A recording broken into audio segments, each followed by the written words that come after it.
Hello, welcome to royal studies for competitive exams. আমার নাম সৌভিক বিশ্বাস। তো আজকে আমরা যেটা করব, লীলা রায়ের যে ক্র্যাক ক্র্যাক পিসিএস ক্লার্কশিপের যেটা আমরা সিরিজটা করছি আমি, যে প্র্যাকটিস সেট 1 করা হয়ে গেছে, প্র্যাকটিস সেট 2 করা হয়ে গেছে, আপলোডও করা হয়ে গেছে, প্র্যাকটিস সেট 3 আজকে করব। তো শুরু করা যাক। আজকে প্রথম কোশ্চেন সেটা হচ্ছে ভারতের ভারতের প্রথম স্যাটেলাইট উৎক্ষেপণ হয়েছিল কোনটি? আর্যভট্ট ছিল ভারতের প্রথম স্যাটেলাইট। ঠিক আছে, নেক্সট কোশ্চেন, তীরন্দাজি কোন দেশের জাতীয় খেলা? আচ্ছা, আরেকটা কথা বলে দিই, সেটা হচ্ছে আর্যভট্ট কত সালে উৎক্ষেপণ করা হয়েছিল? এটা হচ্ছে 1975 সালে, 1975 সালে উৎক্ষেপণ করা হয়েছিল। আচ্ছা, সেকেন্ড কোশ্চেন, যেটা তীরন্দাজি কোন দেশের জাতীয় খেলা, সেটা হচ্ছে ভুটানের জাতীয় খেলা। নেক্সট কোশ্চেন, 3 নম্বর কোশ্চেনে কি বলছে? ম্যারাথন ম্যারাথন দৌড়ের দূরত্ব কত? ম্যারাথন দৌড়ের দূরত্ব হচ্ছে 26 মাইল 385 গজ। 26 মাইল 385 গজ। চারে কি বলছে? আর্টিফিশিয়াল ইন্টেলিজেন্স, যাকে বলা হয় আমরা এআই বলি, এর প্রোগ্রামিং ল্যাঙ্গুয়েজ ব্যবহৃত হয় কোনটা? সেটা হচ্ছে প্রোলগ হচ্ছে এর প্রোগ্রামিং ল্যাঙ্গুয়েজ। নেক্সট কোশ্চেন, পরবর্তী গুপ্ত যুগে যে বিশ্ববিদ্যালয়টি বিখ্যাত হয়ে উঠেছিল সেটি কোনটা? মানে পরবর্তী গুপ্ত যুগে যেটা বিখ্যাত হয়েছিল সেটা হচ্ছে কি নালন্দা বিশ্ববিদ্যালয়। কিন্তু সে নালন্দা বিশ্ববিদ্যালয় তৈরি করেছিল কে? সেটা হচ্ছে কুমারগুপ্ত। কুমারগুপ্ত কুমারগুপ্ত কিন্তু তৈরি করেছিল। ঠিক আছে, কত সালে করেছিল? 1197 সালে। 1197 সালে কুমারগুপ্ত নালন্দা বিশ্ববিদ্যালয় তৈরি করেছিল। নেক্সট কোশ্চেন, 6 কি বলছে? কার শাসনকালে ইবন বতুতা ভারতে এসেছিল? কার শাসনকালে এসেছিল? মোহাম্মদ বিন তুগলকের আমলে ইবন বতুতা ভারতে এসেছিল। সাথে হচ্ছে কি, আয়তন অনুযায়ী পশ্চিমবঙ্গ কোন দেশের সমতুল্য বা মতো? সেটা হচ্ছে কি হাঙ্গেরির মতো হচ্ছে পশ্চিমবঙ্গের আয়তন। পশ্চিমবঙ্গের আয়তনটা কত? 88,752 বর্গ স্কোয়ার কিমি। ঠিক আছে, আর হাঙ্গেরির কত? হাঙ্গেরির হচ্ছে অত লেখা যাবে না, যদিও আমি তো বলে দিচ্ছি মুখে, 93,025 স্কোয়ার কিমি। আচ্ছা, নেক্সট কোশ্চেন, এটা বলছে কি মৌসিনরাম জায়গাটি কোন রাজ্যে অবস্থিত? মৌসিনরাম কোথায় অবস্থিত? মেঘালয় অবস্থিত। কেন্দ্রীয় মন্ত্রী পরিষদের দায়ী থাকে কার কাছে? কেন্দ্রীয় মন্ত্রী পরিষদ কার কাছে দায়ী থাকে? লোকসভার কাছে দায়ী থাকে। ঠিক আছে, এটা কোন ধারা অনুসারে বলা আছে? এটা 75-3 ধারা অনুসারে বলা আছে যে কেন্দ্রীয় মন্ত্রী পরিষদ লোকসভার কাছে দায়বদ্ধ। আচ্ছা, 10 নম্বরে কি বলছে? অর্থ কমিশন গঠন সংবিধানে কোন অনুচ্ছেদে রয়েছে? অর্থ কমিশন গঠন সংবিধানে কোন অনুচ্ছেদ ধারাতে, মানে কোন ধারাতে বলা হয়েছে আর কি মেনলি? তাহলে এটা হচ্ছে 280 নম্বর ধারাতে এটা বলা আছে। নেক্সট কোশ্চেন, 11 নম্বর যে কোশ্চেনটা, সেটা কি বলছে? নিচের কোনটি রাসায়নিক শক্তিকে বৈদ্যুতিক শক্তিতে রূপান্তরিত করে? ব্যাটারি হচ্ছে রাসায়নিক শক্তিকে বৈদ্যুতিক শক্তিতে রূপান্তরিত করে। আমরা জানি যে লিথিয়াম হচ্ছে একটা রাসায়নিক একটা পদার্থ, সেখান থেকে শক্তি সঞ্চয় করে সেটার থেকে বিক্রিয়ার মাধ্যমে শক্তি উৎপাদন করে এবং সেটা শক্তি সরবরাহ করে কোনো ফোনে বা যে কোনো বৈদ্যুতিক প্রোডাক্টে শক্তি সরবরাহ করে থাকে ব্যাটারি। নেক্সট কোশ্চেন, সেটা হচ্ছে মানুষের শরীরে স্বাভাবিক তাপমাত্রা কত? মানুষের শরীরে স্বাভাবিক তাপমাত্রা কত? 98.6 ডিগ্রি ফারেনহাইট। মানুষের শরীরে স্বাভাবিক তাপমাত্রা কত? 98.6 ডিগ্রি ফারেনহাইট। নেক্সট কোশ্চেন, সেটা হচ্ছে কি 13 নম্বর কোশ্চেনে বলছে ভারতের রিজার্ভ ব্যাঙ্ক কত সালে প্রতিষ্ঠিত হয়? 1935 সালে ভারতীয় রিজার্ভ ব্যাঙ্ক প্রতিষ্ঠিত হয়। আচ্ছা, এটা প্রতিষ্ঠিত হয় কত কোটি টাকা, মানে প্রথম মূলধন কত ছিল? 5 কোটি টাকা। 5 কোটি টাকা মূলধনে প্রথম প্রতিষ্ঠিত হয়। আর এটা পরবর্তীকালে আগে নাম ছিল হচ্ছে ইম্পেরিয়াল ব্যাংক ছিল, না আগে নাম ছিল রিজার্ভ ব্যাঙ্কই ছিল। প্রথম গভর্নর কে ছিল? প্রথম গভর্নর ছিল Osborne Smith. Osborne Smith Osborne Smith Osborne Smith একটু হাতে লেখা খারাপ হয়ে যাচ্ছে, তো অসবর্ন স্মিথ একটু দেখে নিও ঠিক করে। নেক্সট কোশ্চেন, এটা হচ্ছে কি 14 নম্বর কোশ্চেন বলছে রজার ফেডারার কোন দেশের নাগরিক ছিল? রজার ফেডারার তো সুইজারল্যান্ডের নাগরিক। রজার ফেডারার কোথাকার নাগরিক ছিল? সুইজারল্যান্ডের। আর ইনি কী খেলতেন? টেনিস খেলোয়াড় ছিলেন সুইজারল্যান্ডের। 15তম কোশ্চেনটা দেখো, এটা হচ্ছে গোদান নামক গ্রন্থটি কে লিখেছেন? গোদান নামক গ্রন্থটি কে লিখেছেন? মুন্সি প্রেমচাঁদ হচ্ছে গোদান নামক গ্রন্থটি লিখেছে। 16তে কি বলছে? বিশ্ববন্ধু দিবস কত কবে পালিত হয়, বিশ্ব বন্ধু দিবস কবে পালিত হয়, সেটা হচ্ছে 22শে এপ্রিল। 22শে এপ্রিল বিশ্ব বন্ধু দিবস পালিত হয়। 17 নম্বরে কি বলছে, কোন বছর প্রথম এশিয়ান গেমস অনুষ্ঠিত হয়? প্রথম কোন বছর হচ্ছে অনুষ্ঠিত হয়, সেটা হচ্ছে কিন্তু 1951 সালে। আর এটা প্রথম হয়েছিল কিন্তু নিউ দিল্লিতে, Delhi, new Delhi.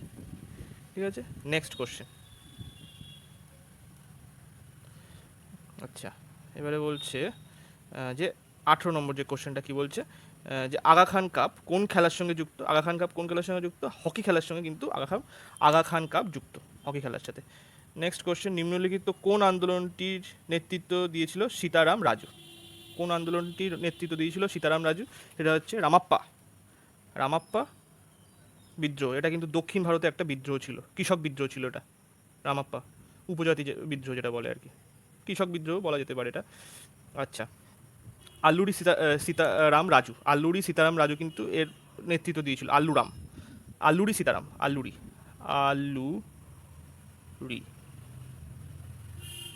Sitaram Raju. Next question, আর্য সমাজ কে প্রতিষ্ঠা করেন? দয়ানন্দ সরস্বতী। কে প্রতিষ্ঠা করেন? দয়ানন্দ সরস্বতী। কত সালে করেন? 1875 সালে। 1875 সালে 7ই এপ্রিল। 1875 সালে 7ই এপ্রিল বোম্বে প্রতিষ্ঠা করেন। ঠিক আছে, নেক্সট কোশ্চেন।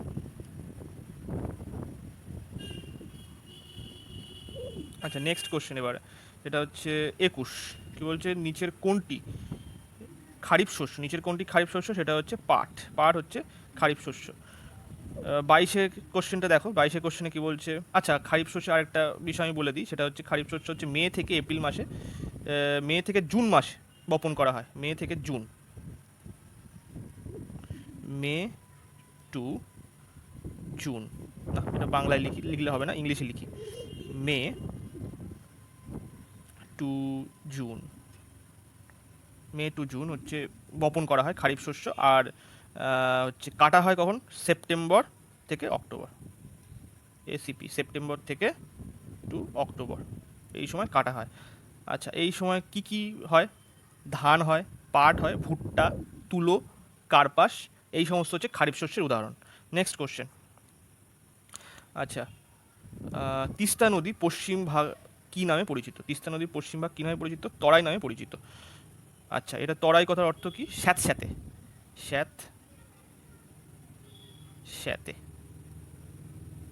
তরাই কথার অর্থ কি? স্যাঁতে। ভালো করে হাতে লেখাটা হচ্ছে না, কিন্তু বলে দিচ্ছি মুখে, দেখে নিও। আচ্ছা, নেক্সট কোশ্চেন কি এখানে বলছে 23,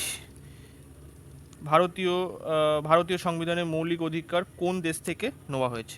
এটার ধারণাটা কোন দেশ থেকে নেওয়া হয়েছে? এটা কিন্তু আমেরিকা থেকে নেওয়া হয়েছে আমাদের।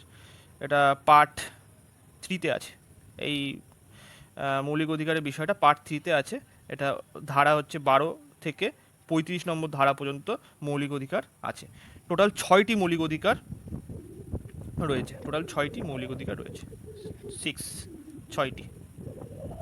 ঠিক আছে, নেক্সট কোশ্চেন 24 নম্বর হচ্ছে, কততম সংবিধান সংশোধন দ্বারা ভোটের বয়স 21 থেকে কমিয়ে 18 করা হয়েছে? এটা হচ্ছে 61তম সংবিধান সংশোধনীর মাধ্যমে। এই সময় কিন্তু রাজীব গান্ধী ছিল, প্রাইম মিনিস্টার ছিল কে? রাজীব গান্ধী ছিল। এই সময়টা হচ্ছে 1989 সালের 61তম সংবিধান সংশোধনী। 61তম।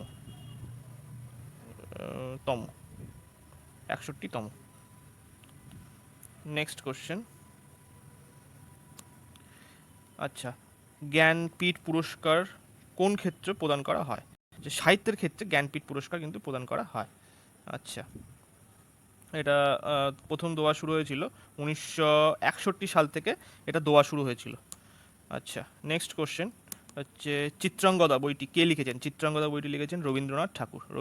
চিত্রাঙ্গদা বইটি লিখেছেন। রবীন্দ্রনাথ ঠাকুর কবে নোবেল প্রাইজ পেয়েছিলেন? 1913 সালে গীতাঞ্জলির জন্য কিন্তু নোবেল প্রাইজ পেয়েছিল। নেক্সট কোশ্চেন, এটা হচ্ছে লিমোনাইট কোন ধাতুর আকরিক? এটা হচ্ছে আয়রনের আকরিক লিমোনাইট। ঠিক আছে, এছাড়াও হচ্ছে হেমাটাইট, ম্যাগনেটাইট কিন্তু লোহার আকরিক হিসাবে আমরা জানি। আচ্ছা, নেক্সট কোশ্চেন 28, পাউরুটি তৈরি কোন ছত্রাকটি ব্যবহৃত হয়? পাউরুটি তৈরিতে কোন ছত্রাকটি ব্যবহৃত হয়? ইস্ট ব্যবহৃত হয়। 29 কী বলছে, জিএনপি গ্রস ন্যাশনাল প্রোডাক্ট ধার্য করার সময় কোন বিষয়টি বিবেচিত হয় না? এখানে দেখো সরকারের দ্বারা পণ্য ক্রয়, বেসরকারি বিনিয়োগ, নিট বৈদেশিক বিনিয়োগ, এই সমস্ত কিছুই না, আসল হচ্ছে সি। নাগরিকদের মাথাপিছু আয়ের উপরই কিন্তু বিচার করা হয়, সেই দেশ গরিব না বড়লোক, তারপরে কেমন কি আয় সেটা কিন্তু বিচার করা হয় জিএনপি মাধ্যমে, মানে নাগরিকদের যে মাথাপিছু আয় সেটার উপরে। নেক্সট কোশ্চেন 30, নিচের কোনটি থাইল্যান্ডের মুদ্রা? ভাট হচ্ছে থাইল্যান্ডের মুদ্রা। পরের কোশ্চেন 31, কোন দেশের সংসদের নাম নেসেট? এটা আমরা এখন নিউজে অনেক শুনতে পাচ্ছি, সেটা হচ্ছে কি ইসরায়েল। ইসরায়েলের সংসদের নাম কিন্তু নেসেট, কেননা এখন ইসরায়েল যে প্যালেস্টিনের মধ্যে যে কনফ্লিক্টটা হচ্ছে সেখানে কিন্তু বারবার কিন্তু এইটা শোনা যায় আমাদের নিউজ চ্যানেলে। নেক্সট কোশ্চেন যেটা হচ্ছে চাকমা। চাকমা উপজাতি কোন রাজ্যের অন্তর্ভুক্ত? চাকমা উপজাতি কোন রাজ্যে অন্তর্ভুক্ত? এটা হচ্ছে আসাম। আসাম রাজ্যে অন্তর্ভুক্ত চাকমা উপজাতি। এছাড়াও আরও অনেক উপজাতি আছে, যেমন গারো, হাজং আর ডিমাসাস, এই সমস্ত কিন্তু উপজাতি অসমে আছে। ঠিক আছে, নেক্সট কোশ্চেন হচ্ছে মঙ্গলযান কোথা থেকে প্রক্ষেপণ করা হয়েছিল বা উৎক্ষেপণ করা হয়েছিল? সেটা কি? সেটা হচ্ছে শ্রীহরিকোটা থেকে উৎক্ষেপণ করা হয়েছিল। 34, শাহজাহান মতি মসজিদ কোথায় নির্মাণ করেছিল? শাহজাহানের মতি মসজিদ কোথায় নির্মাণ হয়েছিল? বি, আগ্রাতে নির্মাণ হয়েছিল। নীলগিরি পর্বতের দক্ষিণে অবস্থিত একটি গিরিপথ হলো পালঘাট। নীলগিরি পর্বতের দক্ষিণে অবস্থিত একটি গিরিপথ হলো পালঘাট। নেক্সট কোশ্চেন 36, ভারতের বৃহত্তম রবার উৎপাদক রাজ্য কোনটি? রাজ্যের নাম কি? ভারতের বৃহত্তম রবার উৎপাদক রাজ্যের নাম কি? সেটা হচ্ছে কেরালা। কেরালা হচ্ছে বৃহত্তম রবার উৎপাদক রাজ্য। 37 কি বলছে, পিতরস কোথায় উৎপন্ন হয়? পিতরস কোথায় উৎপন্ন হয়? যকৃতে পিতরস উৎপন্ন হয়। ঠিক আছে, যকৃতে পিতরস উৎপন্ন হয়। আচ্ছা, এটা যকৃৎ কিন্তু লিভারের সঙ্গেই থাকে। আচ্ছা, এই যকৃতের মধ্যে হেপারিন, ইউরিন ও পিত্তরস উৎপন্ন হয় এখানে। নেক্সট কোশ্চেন 38, এখানে কি বলছে, এশিয়ান গেমস 2023-এ ভারতের স্থান কত? চতুর্থ। প্রথম কিন্তু ছিল চায়না, শীর্ষস্থানে ছিল চায়না, চীন ছিল প্রথম, ফার্স্ট। আর চতুর্থ ছিল এশিয়ান গেমস 2023-এ হচ্ছে ভারত। আর কতগুলো মেডেল পেয়েছিল? 100, এখানে লিখে দিই, দাঁড়াও কোথায় লিখি, এই জায়গাটায় লিখি, 107টা মেডেল পেয়েছিল। 39তম কোশ্চেন, প্রধানমন্ত্রী নরেন্দ্র মোদী চাঁদের মাটিতে চন্দ্রযান 3 এর সফল অবতরণকে স্মরণীয় করে রাখতে কোন তারিখকে ন্যাশনাল স্পেস ডে হিসাবে ঘোষণা করেন? এটা হচ্ছে 23শে আগস্ট দিনটিকে ন্যাশনাল স্পেস ডে হিসাবে ঘোষণা করেন। 40 নম্বর কোশ্চেন, দেখো লাস্ট কোশ্চেন আজকের 40 নম্বর কোশ্চেনটা কি বলছে, সম্প্রতি ওয়ার্ল্ড অ্যাথলেটিক্স চ্যাম্পিয়নশিপে জ্যাভলিন থ্রোতে কে সোনার মেডেল জয়লাভ করেন? আমরা সবাই জানি নীরজ চোপড়াই কিন্তু এখানে জিতেছে, সুতরাং সোনার মেডেল পেয়েছে নীরজ চোপড়া। ঠিক আছে, আজকে লাস্ট কোশ্চেন ছিল এটা। তো কোশ্চেনগুলো যদি ভালো লেগে থাকে বা আমার যদি পড়ানো ভালো লেগে থাকে একটু সাবস্ক্রাইব করবেন, লাইক করবেন, আর আমার ডেসক্রিপশানে দেখবেন টেলিগ্রামের লিঙ্ক আছে, যদি বলেন কমেন্ট যদি করে বলবেন যে এই পিডিএফগুলো লাগবে কিনা প্রত্যেকটা সেটের, তাহলে কিন্তু আমি সেই মতো পিডিএফ তৈরি করে ছোটো ছোটো করে পিডিএফ তৈরি করে আপনাদেরকে সেন্ড করে দেবো টেলিগ্রাম চ্যানেল। এছাড়াও আমার কিন্তু ওয়েবসাইট আছে, ওখানে দেখতে পারবেন, ডেসক্রিপশানে আছে। তো একটু সাবস্ক্রাইব করবেন, শেয়ার করবেন, লাইক করবেন। Thank you so much. আজকের মতো এই পর্যন্তই।